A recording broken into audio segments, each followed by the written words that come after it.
ഇവിടെ നമ്മൾ വിശദീകരിച്ചു കൊടുക്കും. എങ്ങനെ? അള്ളാഹു അല്ലാത്തൊരു കറബാണ് നിങ്ങൾ നടത്തുന്നത്.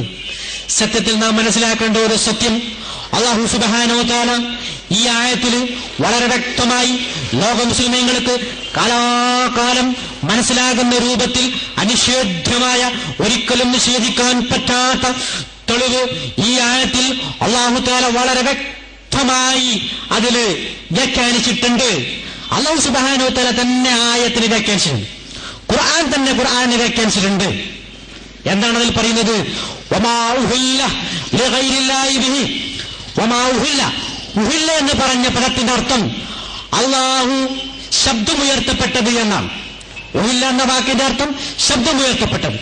അപ്പോൾ എന്താണ് ഇതിന്റെ മാന എന്ന് മുഫസ്സിരീങ്ങളൊക്കെ വിശദീകരിച്ചിട്ടുണ്ട്. പലതരത്തിലുള്ള തഫ്സീർ ഗ്രന്ഥങ്ങൾ നമുക്ക് കാണാൻ സാധിക്കും.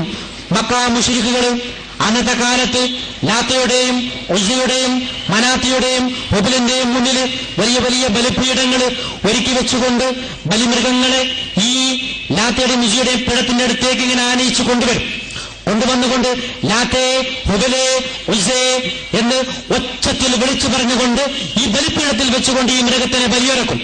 ഇതിനെയാണ് അല്ലാഹു സുബ്ഹാനഹു വ തആല ഖുർആനിൽ വിശദീകരിക്കുന്നത്. വമാ ഉഹില്ല ലിഗൈരില്ലാഹി ബിഹി. അല്ലാഹുവേതരരുടെ ശബ്ദം ഉച്ചത്തിൽ വിളിച്ചു പറഞ്ഞുകൊണ്ട് അറുക്കുന്നതിനെ നിങ്ങൾക്ക് നാം ഹറാമാക്കിയിരിക്കുന്നു. അത് ശിർക്കിന്റെ അറവാണ്. ആ ഭക്ഷണം നിങ്ങൾക്ക് ഹറാമാണ്. ഇങ്ങനെ പച്ചയായ ശിർക്കാണെന്ന് അല്ലാഹു പ്രഖ്യാപിച്ച ലാത്തയുടെയും ഉസ്സയുടെയും മുബിലിന്റെയും പേര് ഒച്ചത്തിൽ വിളിച്ചു പറഞ്ഞുകൊണ്ട് അറുക്കുന്ന അറവിന് നമ്മൾ മരണപ്പെട്ടവർക്ക് വേണ്ടിയിട്ട് കൂലി കിട്ടാൻ വേണ്ടിയിട്ട് അറുക്കുന്ന തിരുഹദീസിന്റെയും ഖുർആനെയും അടിസ്ഥാനത്തിൽ തികച്ചും അനുവദനീയമായ പുണ്യകർമ്മമായ ഈ അറവിനെയാണ് ആ അറവുമായി താരതമ്യം ചെയ്യുന്നത്. ഇവിടെ ആരെങ്കിലും ഉഹുദീശേക്കേ എന്ന് പറഞ്ഞുകൊണ്ട് ഒച്ചത്തിൽ വിളിച്ചു കൂടിക്കൊണ്ട് ചുറ്റും കൂടിയിരുന്നുകൊണ്ട് ഒരു ബലിപീഠത്തിൽ വെച്ച് അറക്കുന്നുണ്ടോ? ഇനി ബലിപീഠം വേണമെന്നില്ല. സാധാരണ ഒരു അറവെങ്കിൽ അങ്ങനെ അറക്കുന്നുണ്ടോ? ഇല്ല. നാമൊക്കെ ബിസ്മി കൊല്ലുകൊണ്ടാണ് അറക്കുന്നത്. അപ്പൊ വ്യക്തമായിട്ട് ഇവരുടെ മനസ്സിലെ ഉദ്ദേശം എന്താണ്? ഇവരെ പൈശാചികത പിടികൂടിയത് മൂലം ഇവരെ വ്യക്തമായിട്ട് പച്ചയായിട്ട് വിശുദ്ധ ഖുർആന്റെ ആയത്തുകൾ ദുർവ്യാഖ്യാനിക്കുകയാണ് ചെയ്യുന്നത്. ഇത്തരം കാര്യങ്ങൾ നേരിട്ട് ബോധ്യപ്പെടുകയും പഠിച്ചു മനസ്സിലാക്കുകയും ചെയ്തുകൊണ്ടാണ് ഞാൻ ഈ പ്രസ്ഥാനത്തിൽ നിന്നും ഇവിടെ പറയുന്നത്. ഇനി നമുക്ക് കൂടുതൽ ഓരോരോ സംഭവങ്ങളെ കടന്നു പോകുമ്പോൾ ഇവരുടെ തന്നെ നമസ്കാരത്തിന്റെ രൂപം, നമസ്കാരത്തിൽ ഇവർ പറയും സുബ്ഹാനല്ലാഹി വബിഹംദിഹി എന്ന് പറഞ്ഞാൽ, റുക്കൂയിൽ അങ്ങനെ പറഞ്ഞാൽ അത് ബിദ്അത്താണ്. അദ്ദേഹത്തിൽ ഈ ബിദ്അത്ത് എന്ന് പറഞ്ഞാൽ നാം മനസ്സിലാക്കേണ്ടത് അത് വലിയൊരു തെറ്റാണ്, നരകത്തിൽ കിടക്കുന്ന പ്രവൃത്തിയാണ്. അപ്പൊ നാമൊക്കെ ചെയ്യുന്ന നമസ്കാരം സത്യത്തിൽ ഒരു തെറ്റായ പ്രവൃത്തിയാണെന്നാണ് മുജാഹിദ് പ്രസ്ഥാനം വാദിച്ചു വരുന്നത്. നാമൊക്കെ ഇന്ന് നമസ്കരിച്ചുകൊണ്ടിരിക്കുന്ന നമസ്കാരം തെറ്റായ രൂപത്തിലുള്ളതാണ്. പിന്നെ ഏതാ ശരി? മുജാഹിദ് പ്രസ്ഥാനം പറയും സുബ്ഹാനല്ലാഹി വബിഹംദിഹി. ഇപ്പൊ ഞാനൊക്കെ മുമ്പ് KNM-ന്റെ മദ്രസയിൽ അധ്യാപകനായിരുന്നപ്പോ കുട്ടികൾക്ക് പഠിപ്പിച്ചു കൊടുത്തത് ഈ രൂപത്തിലാണ്. സുബ്ഹാനല്ലാഹി വബിഹംദിഹി എന്ന് മാത്രമേ പറയാൻ പറ്റുള്ളൂ. കാരണം ചില സുന്നി മദ്രസയിൽ നിന്നൊക്കെ ഒഴിഞ്ഞുകൊണ്ട് ആശയം മാറിയിട്ട് ഞങ്ങളുടെ മദ്രസയിലേക്ക് പുതിയ പുതിയ കുട്ടികളൊക്കെ വരും. അപ്പൊ അവർക്ക് കർശനമായി പറഞ്ഞ് പഠിപ്പിച്ചു കൊടുക്കും. വബിഹംദിഹി മുതൽ ചൊല്ലാൻ പാടില്ല. അത് തെറ്റാണ്. കാരണം അത് ലലാലത്തിന്റെ മാർഗമാണ്. അത് നരകത്തിലാണെന്ന് റസൂൽ പറഞ്ഞിരിക്കും. അപ്പോ അതുപോലെ സുജൂദിൽ സുബ്ഹാനല്ലാഹി, റുകൂൽ സുബ്ഹാനല്ലാഹി വബിഹംദിഹി എന്ന് മാത്രം പറയുക. റുകൂയിൽ സുബ്ഹാനല്ലാഹി റബ്ബിയൽ അലീം എന്ന് മാത്രം പറയുക, വബിഹംദി പറയാൻ പാടില്ല. അപ്പൊ വബിഹംദി എന്ന് പറഞ്ഞത് ഒരു വിദ്യാത്തായ കാര്യമാണെന്നാണ് ഇവരുടെ വിശ്വാസം. എന്നാൽ സത്യത്തിൽ എല്ലാ ഇമാമികളുടെ ഗ്രന്ഥത്തിലും സകല പണ്ഡിതന്മാരുടെ ഗ്രന്ഥത്തിലും തിരുഹദീസിന്റെ വെളിച്ചത്തിൽ വ്യക്തമായിട്ട് രേഖപ്പെട്ട് കിടക്കുന്ന ഒരു കാര്യമാണ് സുബ്ഹാനല്ലാഹി റബ്ബിയൽ അലീം വബിഹംദിഹി എന്നുള്ളതാണ് റുകൂൽ ചൊല്ലേണ്ടത്. സുബ്ഹാന റബ്ബിയൽ അഅ്ല വബിഹംദിഹി എന്നുള്ളതാണ് സുജൂദിൽ ചൊല്ലേണ്ടത്. ഈ അടുത്ത കാലത്ത് മുജാഹിദ് പ്രസ്ഥാനം തന്നെ ഇത് കണ്ടെത്തി. എന്നിട്ട് അവർ പറഞ്ഞു അങ്ങനെ ചെല്ലുന്നതുകൊണ്ടും കുഴപ്പമില്ല, ചില ഹദീസുകളിലൊക്കെ അങ്ങനെ കാണുന്നുണ്ട് എന്ന് പറഞ്ഞു. എന്നാലോ ഇവിടെ പാഠപുസ്തകം തിരുത്തിയോ? ഇല്ല, ഇന്നും തിരുത്തിയിട്ടില്ല. അപ്പൊ ഇതുവരെ ആര് ചെയ്താണ് തെറ്റ്? അപ്പൊ ഇതുവരെ ഇവര് ചെയ്തൊക്കെ തെറ്റായില്ലേ? ഇതാണ് നാം മനസ്സിലാക്കേണ്ടത്. അങ്ങനെ അപക്വമായി എവിടെയെങ്കിലും ഒരു ഹദീസ് കാണുമ്പോ അതിന്റെ പിന്നാലെ കൂടും, എന്നിട്ട് ആ ഹദീസിനെ വ്യാഖ്യാനിക്കും, ആ അടിസ്ഥാനത്തിൽ കർമ്മം ചെയ്യാൻ പറയും, എന്നിട്ട് ആ അടിസ്ഥാനത്തിൽ കർമ്മം ചെയ്തിട്ട് കുറെ ആൾക്കാർ വഴിവഴക്കും. അപ്പൊ നാം ഗൗരവപൂർവ്വം ചിന്തിക്കേണ്ടതാണ്. മുജാഹിദ് പ്രസ്ഥാനത്തിന്റെ കവലപ്രസംഗങ്ങൾ വാലുകൾ കേട്ടുകൊണ്ട് മുജാഹിദ് പ്രസ്ഥാനത്തിലേക്ക് ആരെങ്കിലും ചേക്കേറിയിട്ടുണ്ടെങ്കിൽ അവർക്ക് ഇതാ സംഭവിക്കാം. കുറച്ച് വർഷക്കാലം തെറ്റായിട്ടൊരു കർമ്മം ചെയ്യാനുള്ള നല്ലൊരു ചാൻസ്. അത് കഴിഞ്ഞിട്ട് ചിലപ്പോൾ അവരെന്നെ തിരുത്തിത്തരും. ഒരു 5-6 കൊല്ലം കഴിഞ്ഞാൽ മുജാഹിദ് പ്രസ്ഥാനം തന്നെ തിരുത്തിത്തരും. ഞങ്ങൾ ഇതുവരെ ചെയ്തൊക്കെ തെറ്റാണ്, അതുകൊണ്ട് ഇനി അങ്ങനെയല്ല ചെയ്യേണ്ടത്, ഇങ്ങനെ ചെയ്യേണ്ടത് തിരുത്തിത്തരും. ചില സംഗതികൾ തിരുത്താതെ അങ്ങനെ തന്നെ മരണപ്പെടുകയും ചെയ്യും. എത്ര ആൾക്കാർ മരണപ്പെട്ടു പോകുന്നു. ഇതിന്റെ ഇടയിൽ തെറ്റായ കർമ്മങ്ങളും വിശ്വാസങ്ങളും വെച്ച് പുലർത്തിക്കൊണ്ട് എത്രയോ ആൾക്കാർ മരണപ്പെട്ടു പോകുന്നുമുണ്ട്. ഇനിയോ ഇത് സുജൂദിന്റെയും റുക്കൂവിന്റെയും കാര്യം. ഇനി അത് കഴിഞ്ഞാല് ബിസ്മിയുടെ കാര്യത്തില് ഭയങ്കര തർക്കമാണ്. ഇപ്പൊ നാമൊക്കെ മുജാഹിദ് പ്രസ്ഥാനം നിൽക്കുമ്പോ വളരെ കർശനമായിട്ട് പഠിപ്പിക്കുന്ന ഒരു കാര്യമാണ് ബിസ്മി. അത് പതുക്കെ മാത്രമേ ചെല്ലാൻ പാടുള്ളൂ, ഒച്ചത്തിൽ ചെല്ലാൻ പാടില്ല. അതൊരു ഹദീസുണ്ട് ആ രൂപത്തിൽ. ബിസ്മി പതുക്കെ ചെല്ലിയതായിട്ട് ഒരു ഹദീസുണ്ട്. ആ ഹദീസ് ഉദ്ധരിച്ചുകൊണ്ട് നാം അങ്ങനെ വയ്ക്കാനും. പക്ഷെ നാം മനസ്സിലാക്കേണ്ടത് അങ്ങനെയുള്ള ബിസ്മി ഉറക്കച്ചൊല്ലിയതും പതുക്കെ ചൊല്ലിയതുമായ ഹദീസുകളൊക്കെ ജമ്മി ചെയ്തുകൊണ്ട് കൂട്ടിയോജിപ്പിച്ചുകൊണ്ടാണ് മുൻകാല പണ്ഡിതന്മാരും മതവിധി പറഞ്ഞിട്ടുള്ളത്. അതുകൊണ്ട് അവർ പറഞ്ഞു ബിസ്മി ഉറക്കച്ചൊല്ലും. പക്ഷെ മുജാഹിദ് പ്രസ്ഥാനം പറയും അങ്ങനെ വേണ്ട, പതുക്കെ ചെല്ലിയാൽ മതി. അപ്പൊ അതിനും തർക്കം. ഇങ്ങനെ നിസ്സാര കാര്യങ്ങളിലൊക്കെ തർക്കം പിടിക്കുക, എന്നിട്ട് മുസ്ലിമീങ്ങളെ ഭിന്നിപ്പിക്കുകയും അങ്ങനെ ലലാലത്തിന്റെ മാർഗത്തിലേക്ക് കൊണ്ടുപോവുകയും ചെയ്യുക. ഇതിപ്പോ ഒരു നിസ്കാരത്തിന്റെ കാര്യമാണ് ഈ പറഞ്ഞത്. ഒരു നിയ്യത്താണെങ്കിലോ, നിയ്യത്ത് എന്ന് പറഞ്ഞൊരു പരിപാടി മുജാഹിദ് പ്രസ്ഥാനത്തിലില്ല. നാം നേരത്തെ പറഞ്ഞു അഷ്ഹദു അല്ലാ ഇലാഹ ഇല്ലല്ലാഹ് വ അഷ്ഹദു അന്ന മുഹമ്മദ് റസൂലുള്ളാഹി എന്ന് പറഞ്ഞ കലിമത്ത് തൗഹീദ് മനസ്സിൽ ഉറപ്പിച്ച് നമ്മൾ നാവ് കൊണ്ട് ഉച്ചരിക്കണം. എന്നാൽ ഇവർക്കിപ്പോ നമസ്കാരത്തിന്റെ കാര്യം വരുമ്പോ സംഗതി മാറി, അത് വേറെയാണ്. അവർ പറയും ഇപ്പൊ ളുഹ്റ് നിസ്കരിക്കാൻ വേണ്ടിയിട്ട് ഒരു മനുഷ്യൻ ഉളു കൊടുത്തിട്ട് ഇങ്ങനെ വരികയാണെങ്കിൽ അയാൾ ളുഹ്റ് നിസ്കരിക്കാനല്ലേ വരുന്നു.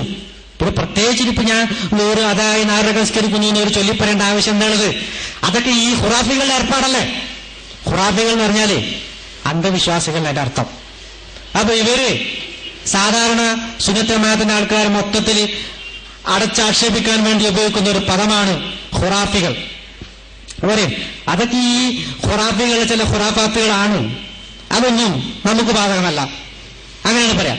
നോമ്പിന്റെ കാര്യത്തിൽ അങ്ങനെ തന്നെ 30 നോമ്പിൽ ഇവരെ നിയത്ത് വെക്കൂല, അങ്ങനെ പരിപാടിയില്ല.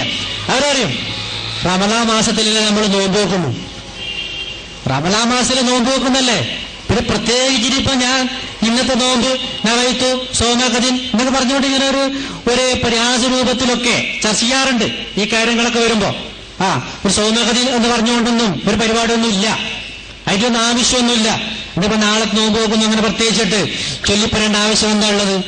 റമളാൻ മാസം നോമ്പ് വെക്കുമ്പോ അല്ലാത്തറിയില്ലേ ഇത് റമളാൻ മാസത്തിലെ നോമ്പാണെന്ന്. പിന്നെ പ്രത്യേകിച്ച് എന്താ നോക്കണ്ട? ഇതാണ് ഞാൻ പറഞ്ഞു വെച്ചില്ലേ, യുക്തിചിന്തക്ക് പ്രാധാന്യം കൊടുത്തുകൊണ്ട്. യുക്തിക്ക് നന്നായി ചേരും. ഇതിലൂടെ എല്ലാ ആശയങ്ങളും യുക്തിക്ക് വളരെയധികം നന്നായിട്ട് ചേരും. ഇത് തന്നെയാണ് ഇവിടെ മുൻകാല പണ്ഡിതന്മാര് എന്ന് പറയപ്പെടുന്ന ഒറ്റപ്പെട്ട, അതായത് സുന്നത്ത് ജമാഅത്തിന്റെ ആയിരക്കണക്കായ പണ്ഡിതന്മാരിൽ നിന്നും ഒറ്റപ്പെട്ട ചില വേറിട്ട ശബ്ദങ്ങൾ ബിദ്അത്തിന്റെ ആൾക്കാർക്ക് ഉണ്ടായിട്ടുണ്ട്.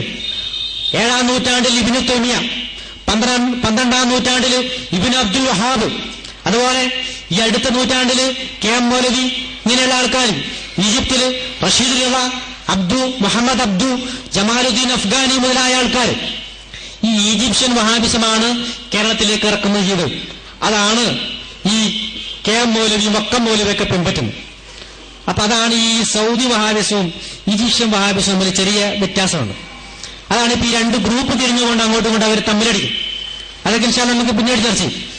അപ്പൊ നാം മനസ്സിലാക്കേണ്ടത് ഇങ്ങനെയുള്ള ഈ വേറിട്ട ശബ്ദം അതിന്റെ ഇടയിൽ നമ്മുടെ ഉത്തരേന്ത്യയിൽ ഉണ്ടായിട്ടുണ്ട്. 4-ാം നൂറ്റാണ്ടില് ബിദ്അത്തിന്റെ വലിയൊരു പണ്ഡിതനുണ്ടായിട്ടുണ്ട്. അദ്ദേഹം പറഞ്ഞു, ഇബ്നു ഹസം എന്ന് പറയുന്ന ആ പണ്ഡിതൻ പറഞ്ഞു, അല്ലാഹു സുബ്ഹാനഹു വ തആലക്ക്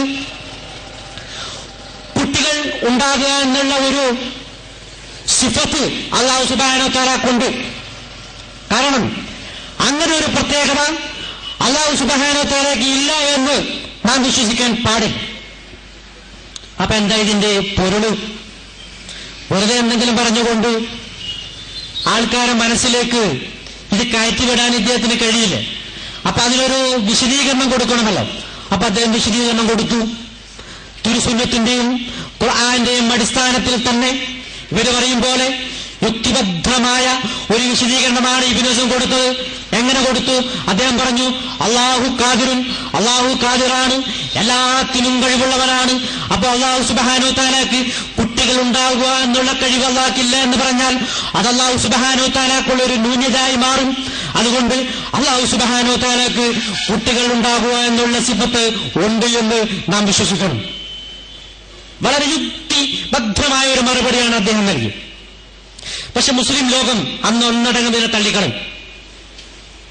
പക്ഷെ അയാളുടെ കിതാബുകളിൽ നിന്നും സ്ത്രീ പള്ളി പ്രവേശനത്തിന് വേണ്ടിയിട്ട് ഈ കേരളത്തിലെ കേന്ദ്രം തെളിവുദ്ധരിക്കുന്നുണ്ട്, വലിയ ശൈഖായിട്ട്.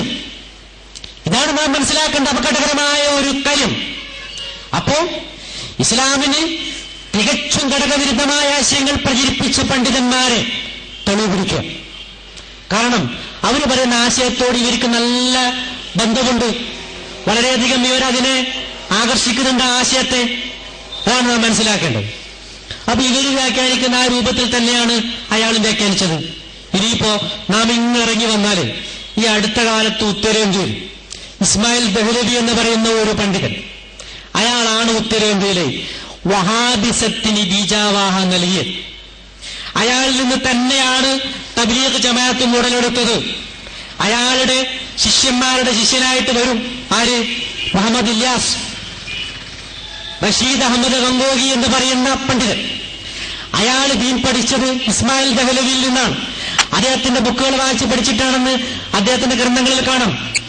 ഈ റഷീദ് അഹമ്മദ് ഗംഗോഹിയുടെ നേരെ ശിഷ്യനാണ് മുഹമ്മദ് ഇല്യാസ്. അദ്ദേഹമാണ് തബ്ലീഗ് ജമാഅത്ത് കൊണ്ടുവന്നത്. അപ്പൊ ഈ തബ്ലീഗ് ജമാഅത്തും അടിസ്ഥാനപരമായിട്ട് വഹാബി ആശയം തന്നെയാണ് അവരുടെ അഖീദ, ഈമാൻ, വിശ്വാസ കാര്യങ്ങളായിട്ട് ഉൾക്കൊള്ളുന്നത്. കർമ്മത്തിൽ ചില പിഴവുകൾ ഉണ്ടെന്ന് മാത്രമേ ഉള്ളൂ. ജമാഅത്ത് ഇസ്ലാമിന്റെ കാര്യം തദൈവ, അവരും അടിസ്ഥാനപരമായിട്ട് വിശ്വാസപരമായി ഉൾക്കൊള്ളുന്നത് വഹാബി ആശയം തന്നെയാണ്. അപ്പോ ഈ ഇസ്മായിൽ ദഹ്ലവി എന്ന് പറയുന്ന പണ്ഡിതൻ, അയാള് മക്കത്തേക്ക് പോയി, ഹജ്ജിന് പോയി. ആ സമയത്ത് സൗദി അറേബ്യയിൽ ജീവിച്ചിരിക്കുന്ന ഷൗക്കാനി എന്ന് പറയുന്ന ഒരു വഹാബി പണ്ഡിതൻ, അയാളുമായിട്ട് ഇയാള് മുലാഖാത്ത് നടത്തി. അങ്ങനെ അദ്ദേഹമായി മുലാഖാത്ത് നടത്തി. ഇബ്നു അബ്ദുൽ വഹാബിന്റെ അത്തൗഹീദ് എന്ന് പറയുന്ന ഗ്രന്ഥം ഇദ്ദേഹത്തിന് കൊടുത്തു. എന്നിട്ട് ആ അത്തൗഹീദ് എന്ന് പറയുന്ന ഗ്രന്ഥവുമായിട്ട് ഇയാള് ഇന്ത്യയിലേക്ക് തിരിച്ചു വന്നു. എന്നിട്ട് ആ ഇബ്നു അബ്ദുൽ വഹാബിന്റെ അത്തൗഹീദിന് ഇയാൾ ഉറുദുവിലേക്ക് ഒരു വിവർത്തനം എഴുതി, ഒരു വ്യാഖ്യാനം എഴുതി. അതിന്റെ പേരാണ് തഖ്വിയത്തുൽ ഈമാൻ, ഈമാനിനെ ബലപ്പെടുത്തൽ, സ്ട്രെങ്തൻ ദി ഈമാൻ, അങ്ങനെ അതിനെപ്പറ്റി പറയും. അപ്പൊ നമ്മുടെ ഈമാൻ ബലപ്പെടുത്താൻ വേണ്ടിയിട്ട് ഇദ്ദേഹം ഒരു ഗ്രന്ഥം എഴുതിയാണ്. ആ ഗ്രന്ഥത്തിൽ ഇദ്ദേഹം പറയുന്നു, അല്ലാഹു സുബ്ഹാനഹു വ തആലക്ക് കളവ് സംഭവിക്കാം, അല്ലാഹു സുബ്ഹാനഹു വ തആല കളവ് സംഭവിക്കാം. ഞാൻ നേരത്തെ പറഞ്ഞ പണ്ഡിതൻ പറഞ്ഞ അതേ ന്യായീകരണം ആണ് ഇയാൾ മുന്നോട്ട് വെച്ചത്. കാരണം അല്ലാഹു സുബ്ഹാനഹു വ തആല ഖാദിറാണ്, എല്ലാത്തിനും കഴിവുള്ളവനാണ്. അപ്പൊ കളവ് പറയുക എന്നുള്ളൊരു സിഫത്ത് അല്ലാഹുവിനില്ല എന്ന് പറഞ്ഞാൽ ആ സിഫത്തിനെ നാം നിഷേധിക്കലാകും. അപ്പൊ അല്ലാഹു സുബ്ഹാനഹു വ തആലക്ക് കളവ് സംഭവിക്കാം എന്നുള്ള ആ സിഫത്തും നമ്മൾ വിശ്വസിക്കണം. ഇങ്ങനെയാണ് ഇവർ ദീൻ പഠിപ്പിക്കുന്നത്. അപ്പോ തനി അപകടകരമായ വിശ്വാസത്തിലേക്കാണ് ഇവരാളെ കൊണ്ടുപോകുന്നത് എന്ന് പറഞ്ഞുകൊണ്ട്, ഞാൻ നേരത്തെ പറഞ്ഞുകൊണ്ട് ഈ ബിസ്മി ഉറക്കെ ചൊല്ലണോ അല്ല പതുക്കെ ചൊല്ലണോ എന്നുള്ള അഭിപ്രായ വ്യത്യാസം പറഞ്ഞു. അല്ലെങ്കിൽ തറാവി 20 വേണോ 11 വേണോ എന്നുള്ള അഭിപ്രായ വ്യത്യാസം പറഞ്ഞു. കൈ നെഞ്ചത്താണോ അതോ താഴെയാണോ കെട്ടേണ്ടതിൽ അഭിപ്രായ വ്യത്യാസം ഇളക്കി വിട്ടുകൊണ്ട് ജനങ്ങളെ ഒരുതരം നിഷ്കാലിലാക്കിക്കൊണ്ട് ഇവരെന്ത് ചെയ്യും? നല്ല ചാക്കിട്ട് പിടിക്കും. ചാക്കിട്ട് പിടിച്ചുകൊണ്ട് എവിടത്തേക്കാണ് കൊണ്ടുപോകുന്നത്? ശാശ്വതമായിട്ട് മനുഷ്യന്റെ ഈമാൻ തെറിച്ചു പോകുന്ന, ഈമാൻ നഷ്ടപ്പെടുത്തുന്ന ഒരു വലിയൊരു ഗൂഢ പദ്ധതിയിലേക്കാണ് ഇവർ മുസ്ലിം സമൂഹത്തെ ആനയിച്ചു കൊണ്ടുപോകുന്നത്. ഇനി നാം വിശ്വാസപരമായിട്ട് ഇവർക്കുള്ള മറ്റു കാര്യങ്ങൾ എന്തൊക്കെ ചർച്ച ചെയ്യും? ഇപ്പൊ നമ്മുടെയൊക്കെ ഒരു വിശ്വാസമാണ് ഈസാ നബി അലൈഹിസ്സലാം അന്ത്യനാളിൽ തിരിച്ചു വരും.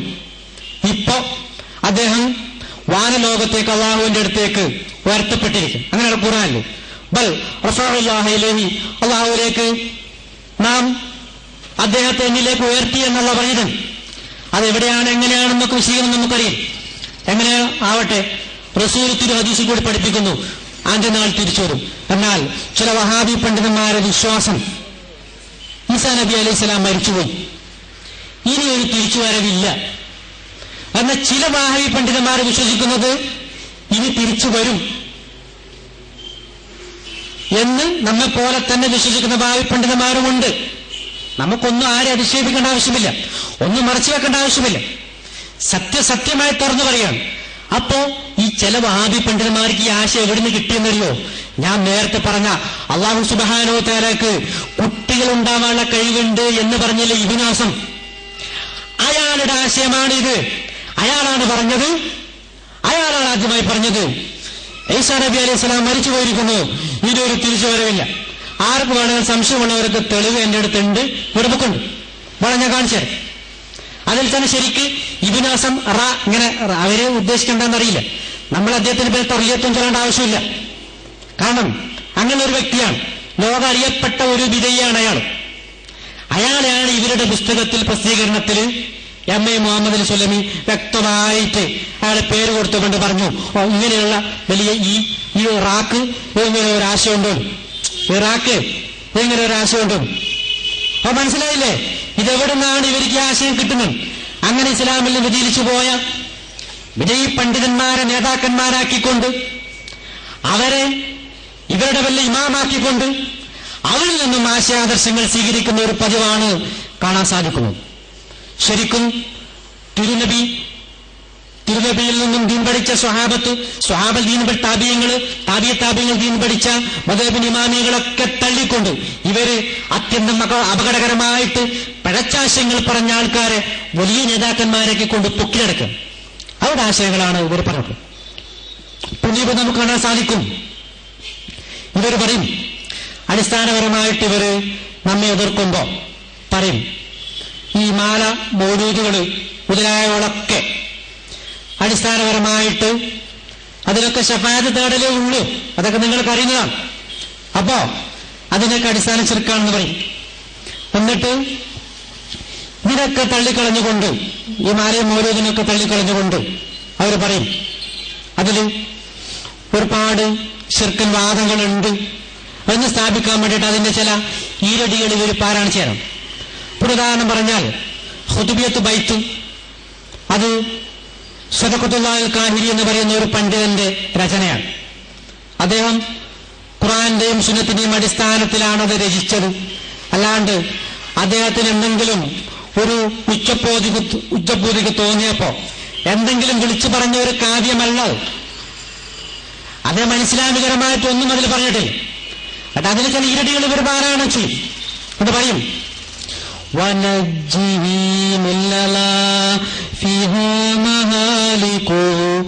സുൽത്താന കുല്ലി വലിയ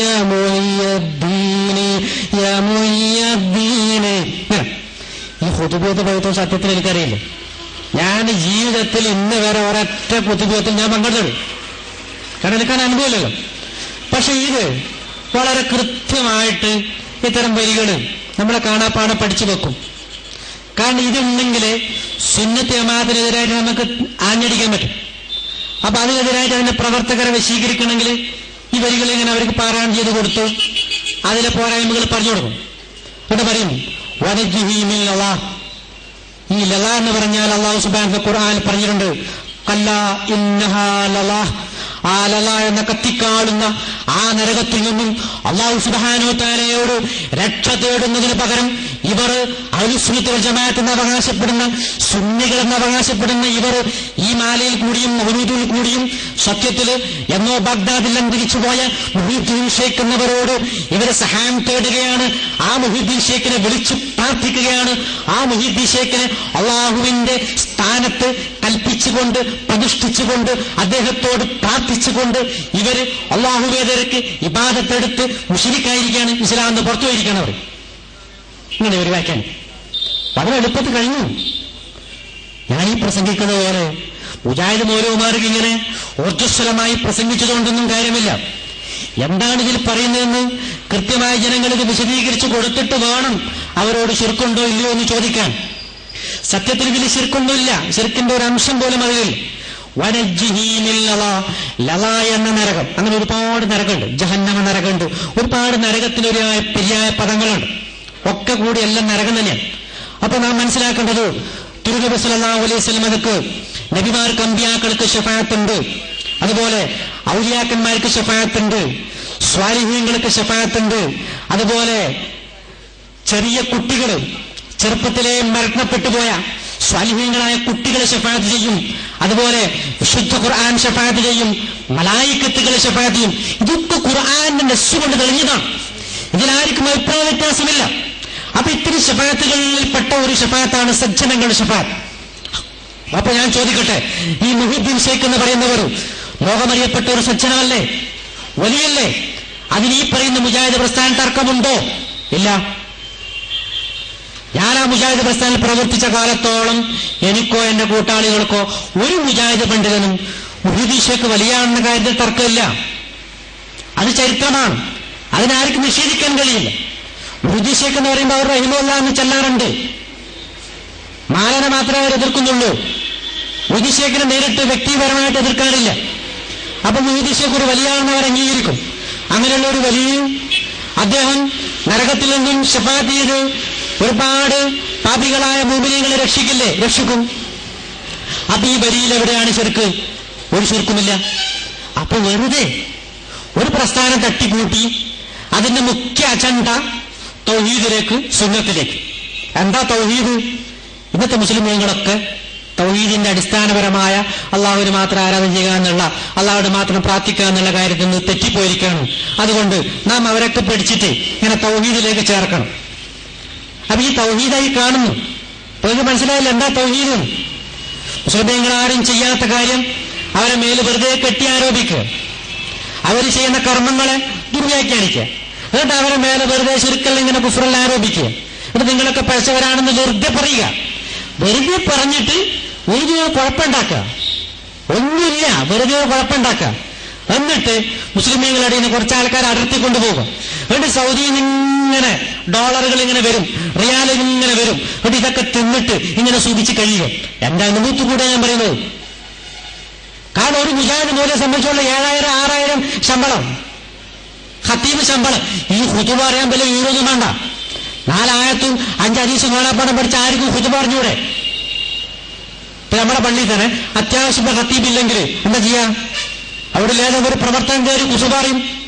ഇപ്പൊ നമ്മളെപ്പോൾ ആരും പഠിച്ചവരാരും ഇല്ലെങ്കിൽ, അവരൊക്കെ വേറെ എന്തെങ്കിലും അത്യാവശ്യക്കാർ എവിടെയെങ്കിലും പോയിട്ടുണ്ടെങ്കിൽ മുജാഹിദ് പള്ളിയിൽ ഖുതുബയൊന്നും മുടങ്ങൂല.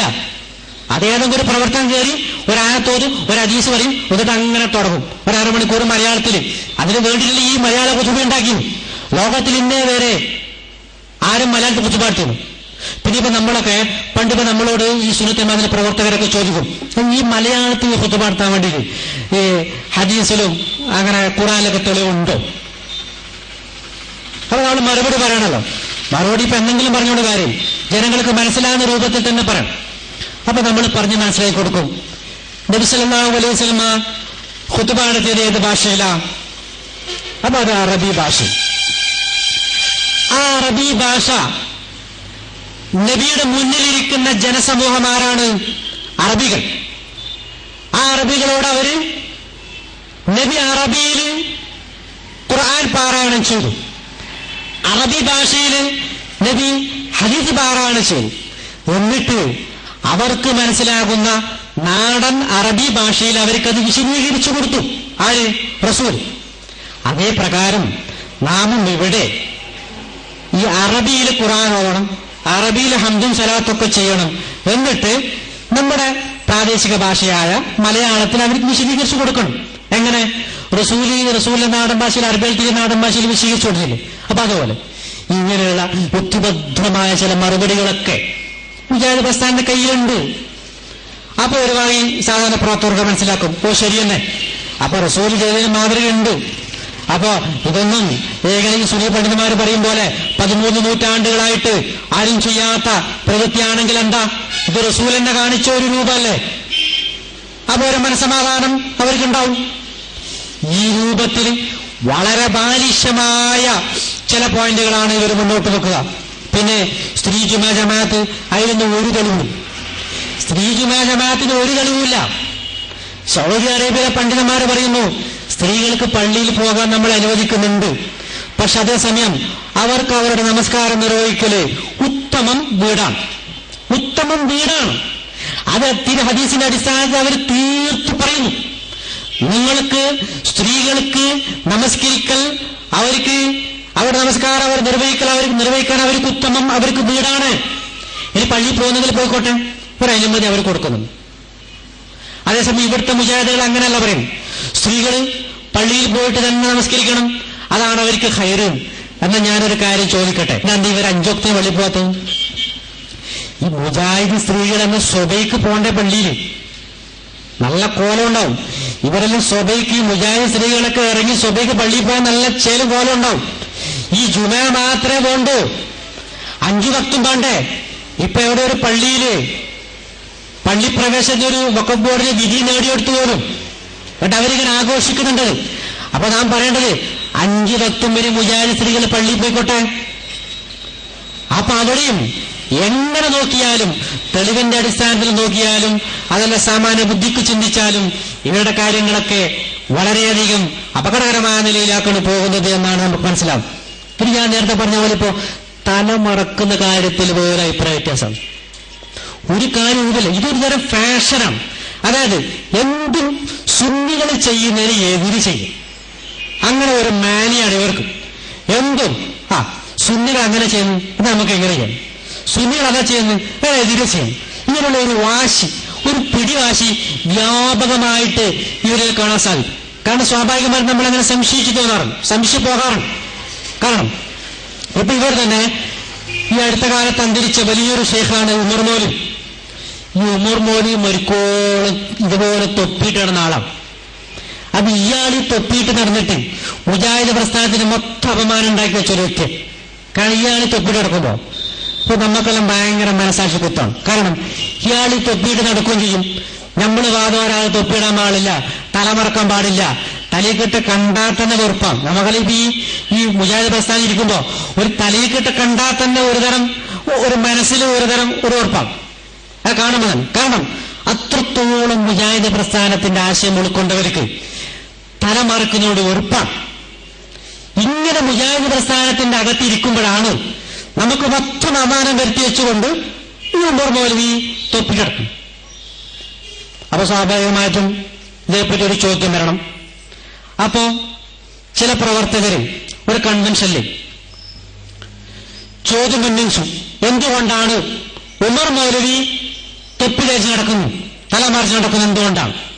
കാരണം നമുക്ക് തിരു ഹദീസിന്റെ അടിസ്ഥാനത്തിൽ പ്രചരിപ്പിക്കുന്നുണ്ടാണ് തലമറക്കൽ അങ്ങനെ പ്രത്യേകിച്ച് സുന്നത്തൊന്നും ഇല്ല എന്ന് പറഞ്ഞുകൊണ്ട് നമ്മൾ പ്രസംഗിച്ചെടുക്കുന്ന ക്ലാസ് എടുക്കുന്ന പഠിപ്പിക്കും. അപ്പൊ അവര് പറഞ്ഞു, വിശദീകരിച്ചു. അപ്പൊ അതിനെ പണ്ഡിതന്മാർ വിശദീകരിച്ചു. ആര്? ഇപ്പൊ അടുത്ത കാലത്ത് ഒരു സംഘടനയും വേണ്ടാതെ നടക്കുന്ന ഒരാളുണ്ട്, ഈ സുബൈർ മങ്കട, അബ്ദുറഹ്മാൻ സലഫിന്റെ അനുജൻ. അയാൾ പാകത്തല ഇരിഞ്ഞു പോയിട്ടല്ലോ. കാരണം ഇപ്പം ഒന്നുമില്ലാണ്ട് ഇങ്ങനെ അലഞ്ഞു നടക്കാണ് ഇപ്പാട്.